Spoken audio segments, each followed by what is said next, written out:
आप देख सकते हैं इस वक्त नवाज शरीफ की पेशी से पहले ही यहाँ पर लड़ाई झगड़े का माहौल बन गया है और यहाँ पर एक पाकिस्तान तहरीक इंसाफ के कारकुन आए थे जिसकी जानिब से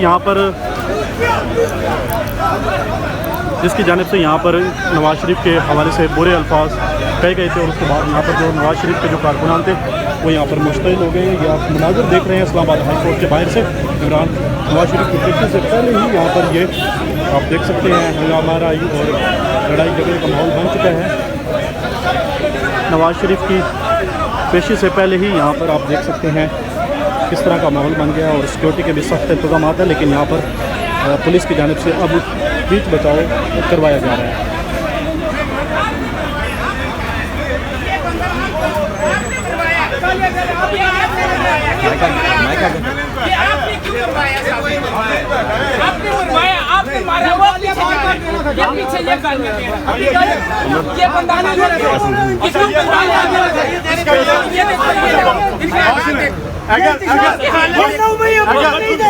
इस बंदे ने नहीं होने देंगे।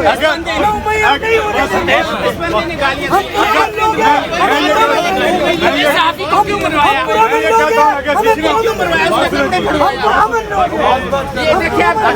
अगर हमारे किसी साथी ने बदतमीजी की हम आपसे माफी चाहते हैं। आपके साथी को क्यों मरवाया? ये आपकी वजह से हुआ है, आपने मरवाया, आपके बंदे ने गाली। आपको नहीं पता साफी है तो माफी चाहते आपको नहीं पता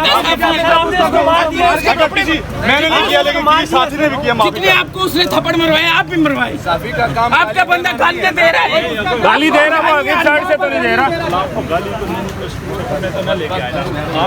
आपको शर्म नहीं आ रही है? आपका सियासी पहले पुलिस वालों के साथ भी लड़ा है, पहले पुलिस वालों के साथ 3 दफा यहाँ से भेजा वो फिर वापस आ गया। पुलिस वालों के साथ भी लड़ा है। मीडिया को क्या नवाज शरीफ आपको बाप लगता है? गुजारा क्या रहा? आप लोग आप हाई कोर्ट से बाहर निकले नहीं तो फिर उसको 3 दफा पुलिस के पीछे भेजा।